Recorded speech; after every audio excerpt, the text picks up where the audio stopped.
welcome on in to this week's episode, this week's edition, this week's show of Sean on Sports, here with your host, Sean P., live from the Iowa Memorial Union here in Iowa City, Iowa. It is April 16th. It is a dreary, disgusting looking weather day outside, but that does not mean that we cannot do radio. That does not mean that we cannot do Sean on Sports this morning. And I want to begin by saying, well, it's been a bit. Um, I have unfortunately had to take some time off from the show, needed to step back, been having some family health issues and some other things in the background that have kept me from being able to do the show and continue giving content to you guys, which is unfortunate because I missed pretty much all of March Madness. The NFL free agency is pretty much over as is, and so I didn't get to talk about any of that, and I really really wanted to. I think we had a fantastic both men's and women's March Madness this year. NFL free agency came winding down, but that doesn't mean that we aren't full of topics for today. And I know the last time I was on, I talked about how I wanted to do an NFL free agency show and how I wanted to talk about March Madness and all that kind of stuff. And unfortunately, with the rest of the time we have for this semester and just due to other topics coming up, I don't think I'll be able to get to that, which is really sad because I really wanted to do those. But we're going to kind of crowd them into today-ish, and sprinkle them throughout the rest of the shows that we have for this semester. We talked about, again, on the last show, how we seemingly, this semester, I have had no consistency or structure in my shows, just by the way of the sports nature that has been going on. And we are going to continue that way. Unfortunately, I keep talking about, we'll get back to the structure, we'll get back to the stuff, but really, I don't think that that's a possibility with just the where sports seasons are right now. We're at a weird in-between time, and so I don't think we can get to that. And so from here on out, I will be promising no more structure. Unfortunately, especially because the mainstay of the show, the SOS, the six teams sending the SOS, the six teams in trouble that I always usually end the show off with.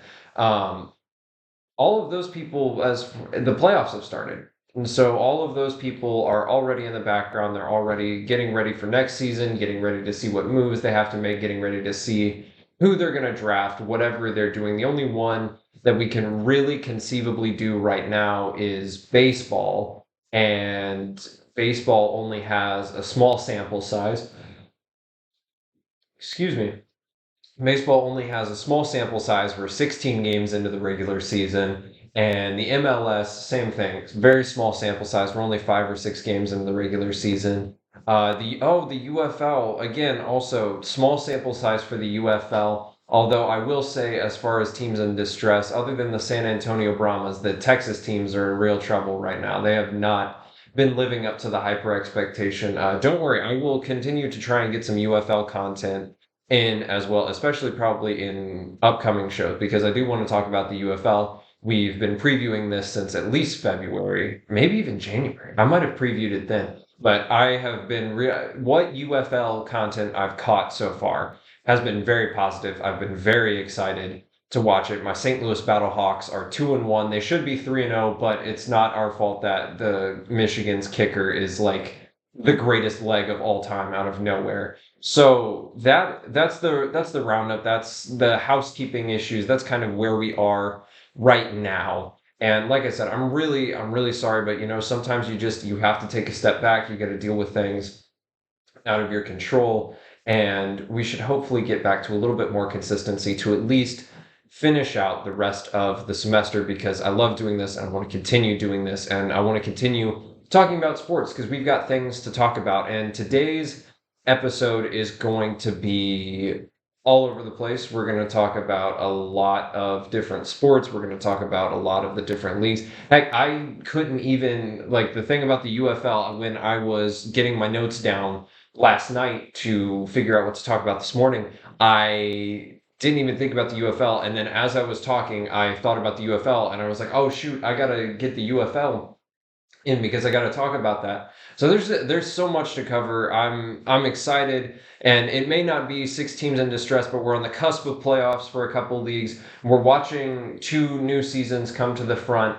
and so I'm really excited. But I want to get right into it right now. So the number one headline, if you will, for this week, arguably the worst kept secret in all of sports history, happened last night as Caitlin Clark does go number one to the Indiana Fever in the WNBA draft, to literally no one's surprise.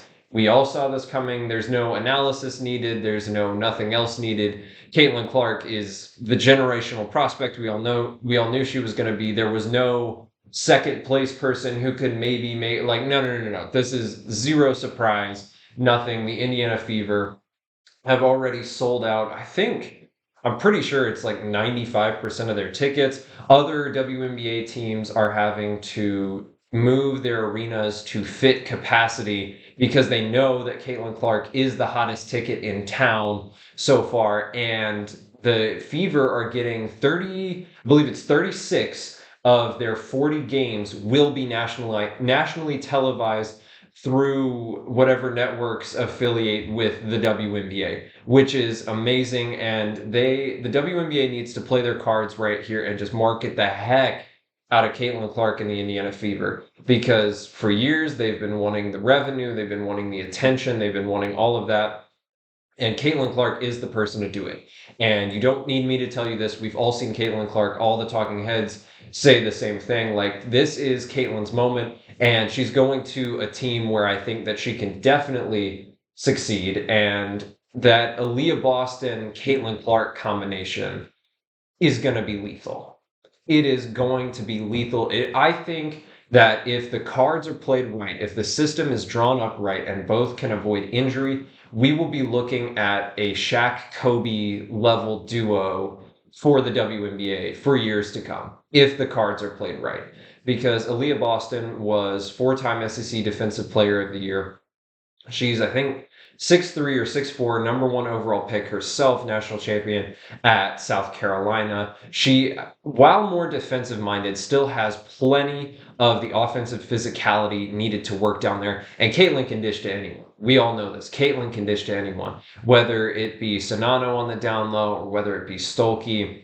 Caitlin will throw dimes to whoever. So you just have to put yourself in a position to be able to score that. And then it's easy. It's free money. So I am, gosh, and I cannot believe that I'm saying this, but I am so excited to see the WNBA season kick off. I'm excited to see what Caitlin Clark and the Indiana Fever will do. I think that Caitlin will continue her just, trailblazing efforts in the realm of women's sports, now at the collegiate level, now into the professional level.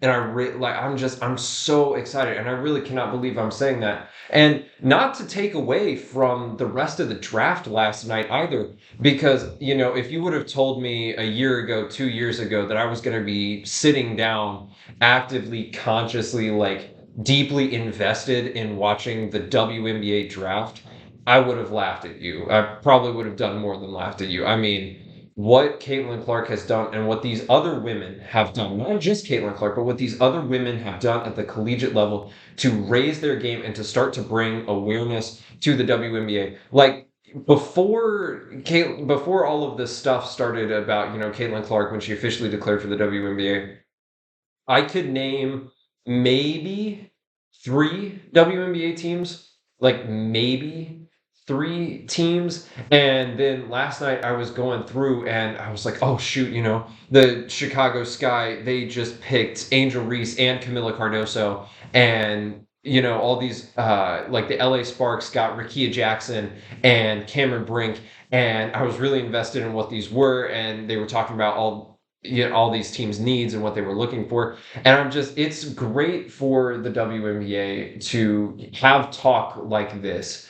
And, maybe I'm a little over enthusiastic. I'm not sure, but I think that this is really good. And this draft class, going back, this is a generational draft class. And I think this is, and obviously we got to give time to see how the transition to professional level, the professional game goes. But the talent that is coming in from college with these draftees is insane. I don't think we've seen a level of consistent high level talent across the board like we have ever for the WNBA. Because obviously, in the past, there's been two, three, four generational great women's picks. And then everyone else is just leagues and bounds below them, just role playing, all that kind of stuff for their teams. It's been 3 to 5 players, but this, like the whole class, you look at them and you see every name, and you're just like, talent, game changer, perfect fit. You're seeing all of these, and it is great. I mean, like I said, after Caitlin Clark, Cameron Brink went number 2 overall to the Sparks. That's a perfect fit. Cameron Brink had a fantastic career at Stanford, national champion there, singular. Played under the great Tara Vanderveer. She is, an impressive defensive big down low, but she is an athletic build big as well, who can provide really great offensive physicality down low. Afterwards, Camila Cardoso. I mean, her transformation has been incredible from being, the sixth woman off the bench for South Carolina for a good couple years to being the SEC Player of the Year, the player of the women's March Madness tournament. I mean, and hitting that incredible shot to hit Tennessee, which, my goodness gracious, Tennessee, how did you leave her that wide open? Like, come on, to win the SEC tournament, and the skill set that she has and even being 6'7", that is crazy. It was like my dad said during the national championship game. It was like, you can't teach height. Because at the end of the day, you can just chuck the ball to her and she'll be taller than everyone else and she can dump it in. But she is another great talent coming in. Rakia Jackson, incredibly versatile guard coming out of Tennessee. With the height too. She's 6'2".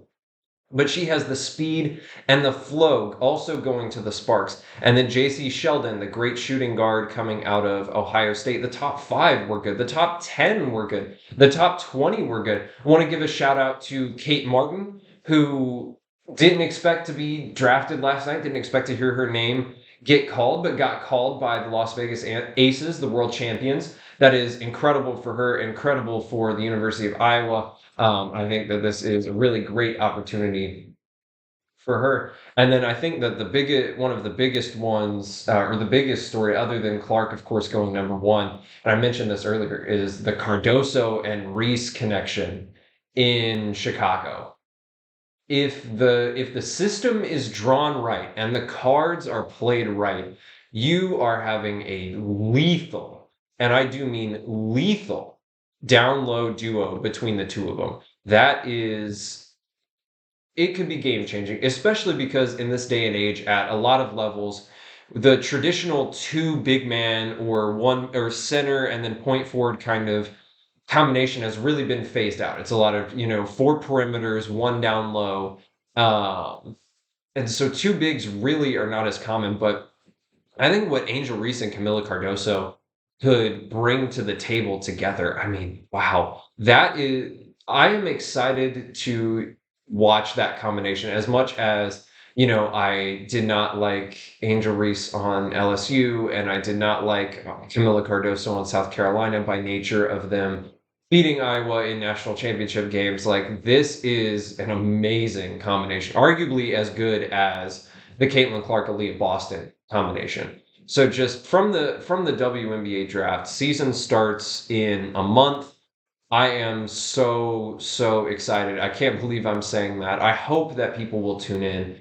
Hope that people will just, put aside some of this animosity and weird hate that's going on and just let these women play, because they are changing the game and they're changing the sport for so many young girls around them. So I absolutely love to see it. We will be right back right after this.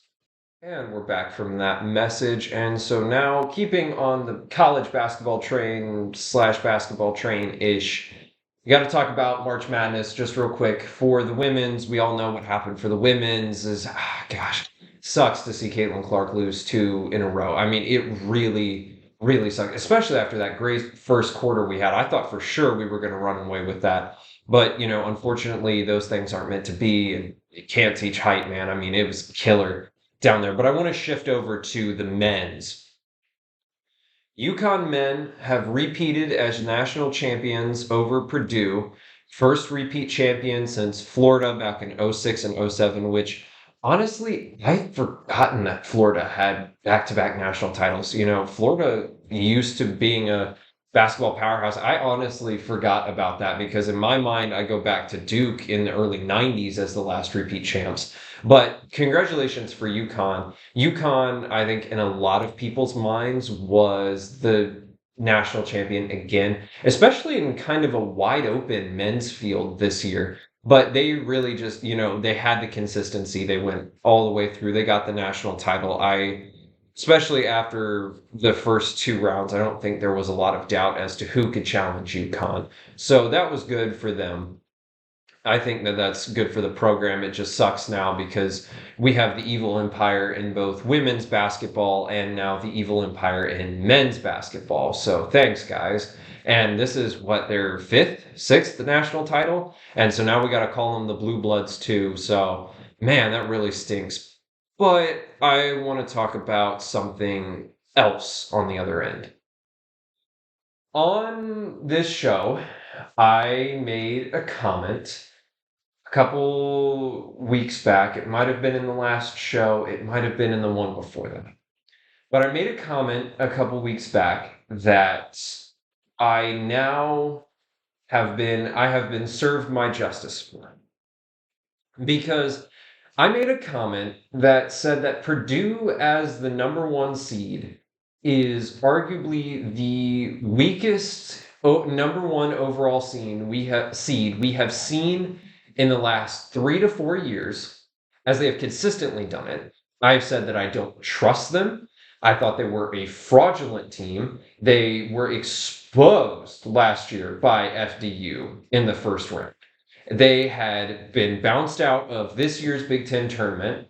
And coming into the tournament, I looked at them and I said, absolutely not. They may win their first round game, but they will get exposed in the second round, if not the third round. And I said that if they made it far in the tournament, I would make a Purdue apology show. And obviously, this was before all the things happened that took me away from the show. But believe me, I was ready to make the Purdue apology show. And I hate that I have to do that. I hate that I'm having to do this segment right now because I still firmly believe that Purdue was a fraudulent team who played in a weak Big Ten men's conference. Arguably one of the weakest we have seen in a good long time. I mean, a weak Big Ten men's conference. But they made it to the championship game. They steadied the boat and they made it all the way to the championship game. Now, did UConn destroy them? Yes. So at least I still have some shred of credibility here. But this is why you don't make comments like that. This is why you don't make stupid bets like this. Because then you have to be like me and you have to apologize and say, I'm sorry, Purdue, I was not familiar with your game. I think that Purdue had a good performance throughout. I think that they beat some of the fraud allegations. I think Matt Painter pulled off a really great tournament, especially with all the pressure coming from the media and saying that Purdue is not worthy of the number one, is fraudulent. They, like I said, they've just been bounced out of the tournament. And yeah, that I give credit to Matt Painter. I give credit to Zach Edey. What a great college career that he has had, especially just bringing recognition to the Purdue program as is. So I want to recognize him. And I want to say, Purdue, I am sorry. I am sorry. Thank you for representing the Big Ten on the biggest stage. You guys have overcome the demons and the doubts. And so I am sorry. I really am. And believe me, I would have made that apology show. I really would have sat down and I would have dedicated an hour to the apology show. But I kept the receipts. I kept my word. You have my apology. There you go, Purdue basketball. We will see you next season. Thank you for a great March Madness, both UConn and Purdue. And we will see you next year. We will see what happens. Moving on over to baseball now. In baseball, we are 17 games into the regular season at this point, and baseball has got a problem. And this problem is not the usual suspects of, oh, games are long, and oh, offense is down, and oh, all that kind of stuff. Last year's rule changes, I think, really helped bring an invigoration back to the game. And I am all for the rule changes, although I do still think it's weird that the bases are bigger. I wasn't quite in agreement with that one, but you know what is what it is. The pizza boxes can be what they be. But the problem that MLB has this year is not a lack of anything, it is the injuries, specifically the elbow injuries to pitchers. And it's been on the rise for years. I mean, dude, look at Jacob deGrom's career. Jacob deGrom had the chance to literally get put on the Mount Rushmore of pitchers in his third season. And from then on, it has been elbow injury after elbow injury after elbow injury after back injury after elbow injury. And it's not just him, it's been a multitude of other pitchers, but it has been on the rise for years now. And we are in this season already hitting fever pitch with this. I mean, what in the world is happening with the amount of injuries? There is, gosh, I couldn't find the exact number. I had to look it up. It's over 60 pitchers who are or have been on active MLB rosters since spring training or before have come into the season suffering major elbow issues and arm issues, UCLs, Tommy Johns, shoulder injuries, like just absolute messes. And this is not good for the game too, because we are seeing the resurgence of the pitcher coming back, because velocity, as we all know, for the last decade and a half has just ticked dramatically up. Average fastball in 2010 going from somewhere around the 90 mile an hour mark to average fastball velocity going up to nearly 95, I think. It's close to 95 in 13-14 seasons, so almost a decade and a half. The shift has been dramatic, and there's a lot more emphasis on velocity now. And these pitchers are just forced to get in there, throw 96, 97, 98, 99 miles an hour, triple digits, just pounding the triple digits. I'm still old enough to remember when triple digits were a bit of a rarity. I remember 2012, 2013, Aroldis Chapman, when he was just pounding 104, 105 miles an hour like crazy, being like, what in the world? We have not seen this at a level basically ever, or at a consistent level. I remember when that was mind-blowing. Now guys are hitting 101, 102, 103 miles an hour, just bang, bang, bang, bang, bang.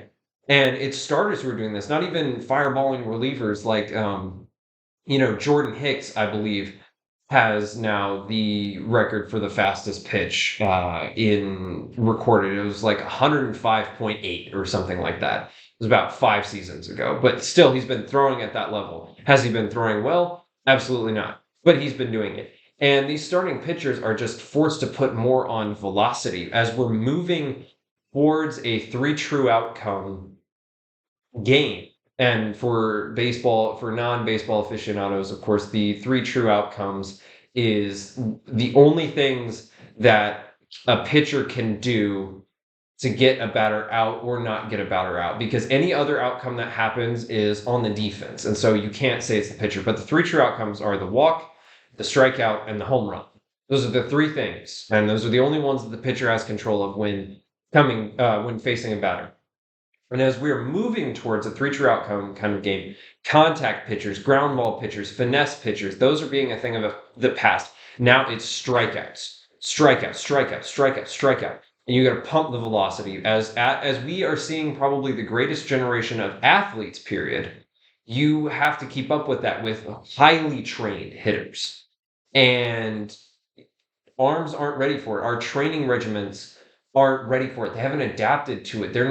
We're not meant to be throwing like this. And especially now that kids are coming from a young age, being scouted at 9, 10 years old, brought up in these academies, these traveling teams, these AAU teams, excuse me, in high school expecting to throw into the 90s if you want any shot at being recognized in the major leagues. Then AAU teams, college teams going into the minor leagues, and high schoolers are getting UCL, Tommy John surgeries at and just an indescribable rate right now. And they shouldn't have that. Their bodies are way too young. And I believe I read a thing that said the UCL in men is not supposed to develop fully until your mid-20s, and it is harmful. It is harmful what is happening. And all this to say, I don't know if there's a solution right now. I really don't know. I just think that we're going to continue seeing these injuries and we're going to continue to see these careers taken by injury until something in the game shifts. Maybe we go back to a more contact oriented approach. Maybe we change the way we train and we build up the body.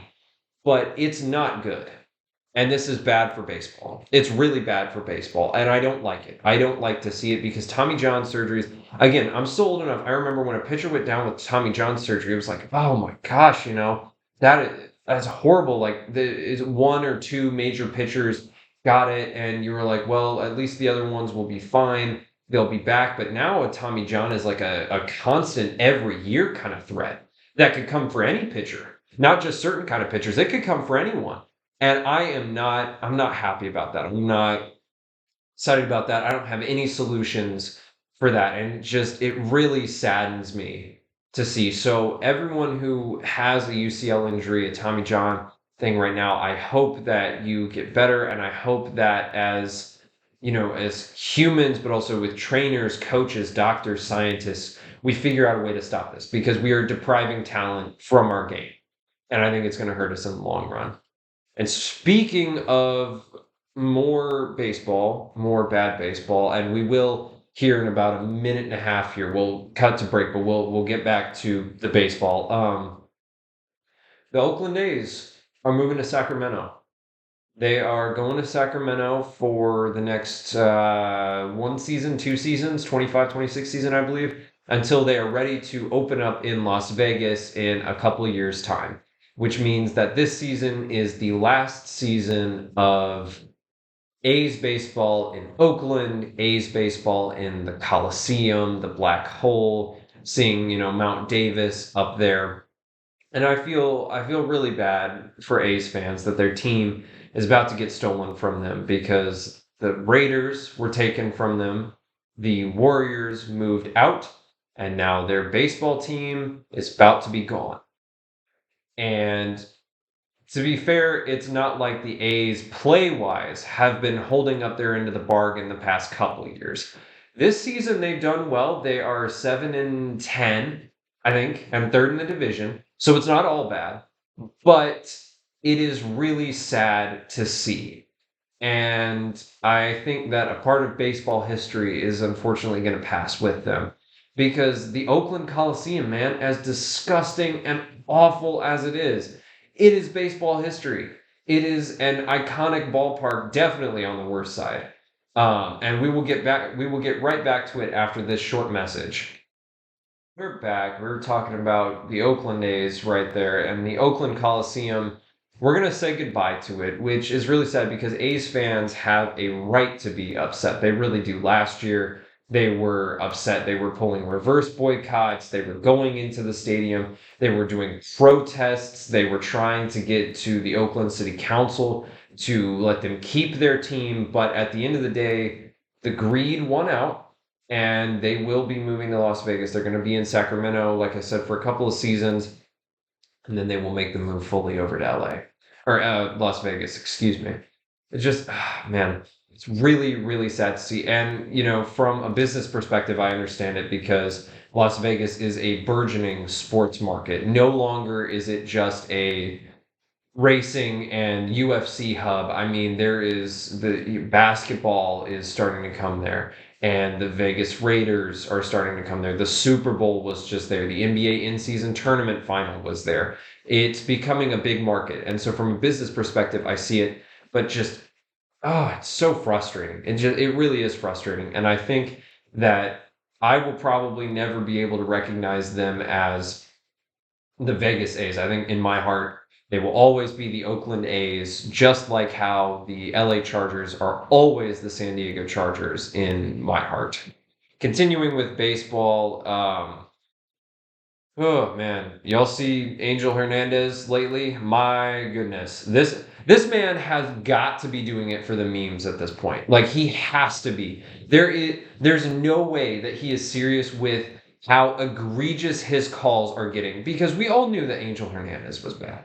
We all knew this, and we all knew he made terrible calls. But I mean, the level at which, and we're less than 20 games into the season this season. And the calls he has made behind the plate so far have been ridiculous, even by his standards. And I understand that being an umpire is a difficult job. Umpires have to go to boot camp. I don't know how many of you guys know this, but umpires go to like this secretive boot camp to be trained in the arts of umpiring. And then they have to, it is tough to get to the major leagues. It is really tough. You have to be on your game all the time to get to the major leagues. So I am not saying that this is not a hard job, but my word, I could do a better job umpiring behind home plate with the way that Angel Hernandez has been missing calls. I mean, it is just a gross mark on the game right now that he is still employed and is able to call these games. He is costing teams, he is costing pitchers with his just disgusting displays of balls and strike calls. We're past the point of this being fun because for years, man, Angel Hernandez has been the laughing stock. It's been a joke. It's like he is the baddest umpire of bad umpires. Now it's to the point where it's a detriment. Like he has got to go. But the MLB can't fire him. And the reason they cannot fire him is because the umpires union is incredibly strong. And like I said, it is very hard to be an MLB umpire. And they're incredibly selective, and there is a system in place. If you get mad at the union, or if you make an enemy of the union, you are going to have a real problem. And so the MLB is in a pickle here because they need to appease the union. Like, my word, could you imagine MLB games with replacement umpires? Oh man, that would be so awful. But I mean, like the guys we have now are already kind of teetering, but it could be so much worse. But on the other hand, you have got to get this guy out because he's ruining your games. And think this may be the one time in all of the history of organized and corporate labor where the union is actually bad for the workers, that a union is actually a problem because this union is the thing that is keeping Angel Hernandez's terrible calls, his terrible reign in place. He needs to be fired. It is well past time. It is well documented that you are bad at your job and you need to go because I'm sick of seeing it. We've tried shifting you to different positions. It's still bad. We haven't. We at the very least, what MLB has done is they've kept him off playoff assignments. They've kept him off World Series assignments, and just put him at random spots in the field. But he then sued MLB over this, alleging racism. But like, dude, it's not because the MLB is being racist. It's because you suck. And John Boy Media has a video from 2 years ago saying the same things that I am. Is that the MLB is trying to get rid of you in every way that they can, dude. And they're not being racist. You suck. You are bad at your job and you need to go. And believe me, we have hours worth of receipts as to why you have consistently proven that you are an absolute liability if you were elected to the crews of postseason or World Series games. We have got the receipts, man. It is our word against yours. Our, of course, being the MLB's and probably the players' word against yours. And he needs to go. So it just, man, it's disgusting to see. I did see a great tweet though. The I think John Boy put this out as well, where they have for whenever for football or for basketball, whenever a team gets eliminated, they after Angel Hernandez had his terrible showing against the Astros last week. They just posted a picture of Angel Hernandez, and it just says Angel Hernandez has been eliminated from playoff contention within the first 16 games of the MLB season, which is 100% correct. That is an all-time tweet right there. So as much as we love to poke fun at him, it is time. And continuing with the baseball here, um, any White Sox fans out there? You guys still alive and slash or sane? Like, oh ho ho ho ho ho. We thought it was bad last year. We thought it was really bad last year. I mean, it for anyone who has not seen the White Sox at this time last year, there is a great rant on YouTube by someone named Berto from the West Side. He called into ESPN Radio to talk White Sox baseball, and he delivered maybe the greatest rant in all of sports history. I'm not joking. And you can hear the disappointment and the anger in him as the White Sox were in arguably the same position as they were at this time last year, except that they're somehow worse this year and they've done it in fewer games. Like it is so bad. And the thing about the White Sox last year is there was still this like glimmer of hope because they still had a couple pieces and all that. But it's so I mean it is so over now. Their general manager and someone else, Kenny Williams and Rick Hahn, they were fired last year. But for the White Sox, other than the fact that those two are gone, you've got not a thing to look forward to because anyone who was on the team last year, they're gone. They've been sold for assets. As far as assets go, you pretty much have nothing. Your farm system is, and it's like Berto said in the radio. He says this in the radio call, and it's true, and it's been true that for the past 25 years, the White Sox have had a league worst farm system. I mean, they've got no one coming up. The guys they have on the team now are basically AAA players, and they are, and I need to check this because I looked at this last night, and they were like 2-13, but I think, one second, they are 2-14. They are 2-14, 16 games into the season. And they have a league worst batting average somewhere in the 180s, I think. I mean, I feel just awful. And we all thought that the A's were going to be in this position because they sucked last year. They were awful. And, with them selling, we thought, oh, yeah, the A's are going to give up. The A's are third in their division. They are under 500 by only 3 games, but they're third in their division. The White Sox have somehow found a way to be worse than last year, and they're on pace. I can't remember what this where I saw this. I think they're on pace for like 115, 118 losses or something like that. It would be a miracle if they just managed to get less than 100 loss season. And they have, like I said, they've got no future, like none. They could end up getting multiple 100 loss seasons back to back. I mean, they are in a dire situation here. So I feel terrible for any White Sox fans who may be out there because this is not good. This is really not good. And I feel really, really bad for you, especially considering where you guys were 3 seasons ago when we thought that the White Sox were the newest contenders in town. This is pretty damning. I'm really sorry. Moving over to the Olympics, actually, because did anyone else forget that the Olympics are happening this year? I kind of did. Don't tell, please. Uh, the men's basketball roster has been announced for the United States of America. Ladies and gentlemen, listeners everywhere, The Redeem Team has been assembled.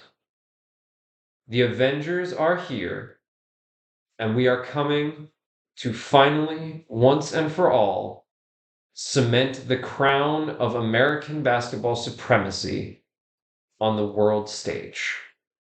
Because believe me, this has been needed for a long time. The US has been slipping in previous years and in previous tournaments. The US has not looked good. Now, have we been playing our best? Absolutely not. But still, I mean, we have been getting showed up to by quite a few teams who I think we continue to overestimate the competition. But I mean, it's the world's time now. We are living in a world where the three MVP candidates, and arguably probably 4 or 5 MVP candidates, are not US players. They're not US players. And these teams are getting better. I mean, you look at those 5-on-5 matchups that ESPN always puts out of like, USA 5 versus World 5 or whatever. Like if I got Giannis, Jokic, Shea, Luca, and I mean, you could throw in Embiid or something like that. It's a pretty tall team you have. You probably need to throw in a guard, but like you get what I'm saying. Honestly, I'm taking I'm taking the world on that one when it comes to the USA team. That's like I think that's 4 MVPs, 5 MVPs between there, with a good few runner-ups in there and league scoring leaders in there as well. So the Redeem team is now back, and I know that the Redeem team is people let's call the 2012 one, but let's be real, this is the Redeem team, and the Dream Team, the 1992 Dream Team, they will always be the greatest basketball team ever assembled. There is not a single question, not a single doubt. That is the basketball team. The 2012 roster was good. They were good. That was a good team. This team, though, this is incredible. This is exactly what the United States needed to put up. We are not messing around anymore. I'm going to try to get through these names here real quick, but we may have to go to a message here in a couple seconds. So I'm going to try it, and if not, we'll get back to it.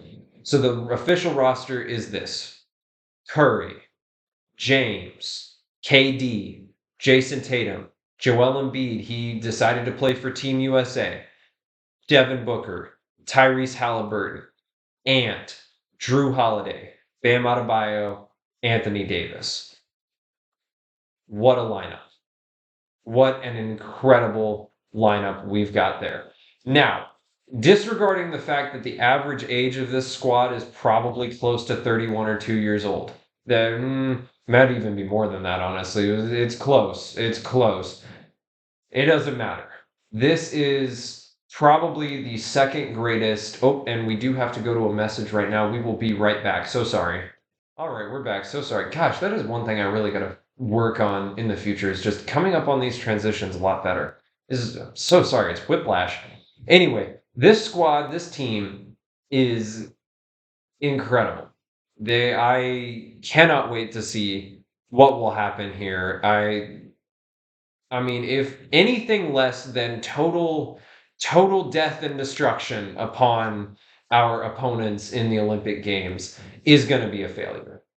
Because there should be no reason why you have the greatest team since the Dream Team ever assembled and lose, or even win by less than like 20 points. Now, the world is, like I said, the world is catching up. I think the world's going to put up a fight. But like, come on now. This is it.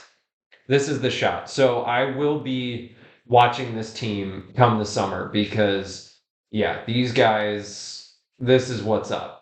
We're not messing around anymore. It is time. The USA's time is now. Moving on over to hockey. We're back with some hockey content. The regular season is I think they got 3 games left, 4 games left. I can't remember exactly, but I want to just talk about what teams are mostly in a lock, and then I believe, sorry, that the top 3 seeds for each division have been locked, and I think the wild cards might still be in play. here. I believe that's how it is. I have not kept track with it a ton. But as far as the Eastern Conference goes, to literally no one's surprise, Boston Bruins are number one in the Atlantic Division, 109 points. Right behind them, though, is the Florida Panthers. The Florida Panthers are making it back. They're trying to tell the world that this was last year was not a fluke and that they're here to play in the East. And honestly, I'm here for it. Tampa, had their good two in a row and then losing a third one stretch. But I like that hockey is becoming big in Florida, that Florida is, potentially becoming this great hockey market. And I like the Florida Panthers as a team because before last year, I completely forgot that they existed. And believe me, some hockey teams, like, you really forget that they exist, but I forgot that they had existed. But I loved watching their playoff run, especially, pardon me, because they beat the all-time greatest Bruins in that first round playoff series, and it was really great to rub that into my Boston Bruins fan friend. But I do like the Florida Panthers, and I think that it'll be curious to see if they can actually secure number one in the East, if whether or not Boston drops points or not. Number three, Toronto Maple Leafs. No surprise. First round playoff exit incoming. Toronto Maple Leafs are going to Toronto Maple Leafs. Austin Matthews is having one of the best regular seasons we've seen in a good bit. And they're probably not going to do anything with it because that is the Toronto Maple Leaf way, is to choke in the playoffs for the better part of 40 years. Um, Moving over to the Metro Division, New York Rangers. It's fun to see that the Rangers are on the up. Both of the New York teams actually have been on the up this season, and I think playoff hockey coming back to New York will be really, really good for them. And especially now with the Knicks as the second seed. Yeah, second seed in the NBA playoffs. Madison Square rocking into June, and I think that that'll be really fun. And I like seeing the New York teams in there because I think that a New York sports team definitely needs a win, and I think that their hockey ones are probably the least egregious to the rest of us non-New Yorkers. So I'm glad to see that. And then the Hurricanes at number two in the East. The Rangers are at number one, and the Islanders are at number three. But the Carolina Hurricanes at 107 points, not much of a surprise here. Um, they're just going to continue doing what they're doing. They've been pretty consistent, been pretty quiet throughout most of the year, so it'll be interesting to see them. And then the wild card, as it stands right now, again, this is subject to change. Tampa with the number one seed. I don't think this is any surprise. The Washington Capitals. This will be a great opportunity for Alex Ovechkin to continue his incredible and torrent goal chasing record run. And then the Detroit Red Wings are actually back. Look at that original six team. They made it out of the mediocrity because they were wallowing in mid for a good bit of this season. They really were. Moving on over to, oh, nope, sorry. We have a couple more wild cards. I forget how big the hockey playoffs are. Anyway, we got the Philadelphia Flyers, Pittsburgh Penguins. I think that's really fun that you get both Philly teams. What was it, like Pittsburgh or something had the longest consecutive playoff streak that was snapped last year when they lost in like the final game of the season. It was something like that. I'm not a big hockey guy again. But they're back. Whichever Pennsylvania team that was, they're back. It's nice that they're both back. So good for them. Personally, I'd like to see a Penguins Stanley Cup just because I think the Penguins are fun and Sidney Crosby could use another one. Um, Western Conference, Central Division, Dallas Stars. No surprise there. They've been good all season. Winnipeg, actually, this has been a really interesting one. Winnipeg has been on the up and up for the better part of, I'd say the last 3 or 4 years. And if Winnipeg could go far, that would be really good for Canadian teams, but also for more smaller market Canadian teams as well. So I would like to see Winnipeg move on. I think they could be a dark horse. And then the Colorado Avalanche with the number three seed in the Central. No surprise there. Pacific Division, they have cooled off, but our boys, the Vancouver Canucks, the favorite hockey team on this show, they're still in it. They're the number one seed for the Pacific Division, sitting at 107 points. Stanley Cup or bust. I'm calling it. It's the Vancouver Canucks season. It is their season. No, nothing more to say. Anything less is a disappointment. They are my team, and therefore they are America's team, and also maybe Canada's team. But it doesn't matter. Go Canucks. Edmonton at number 2. Again, no surprise. Connor McDavid is Connor McDavid is looking for that cup. I think he definitely needs it, and the Canada needs it, man. Canada needs a cup. And so between Vancouver and Edmonton, I think they are the two best to be able to do that and bring a cup to back to Canada.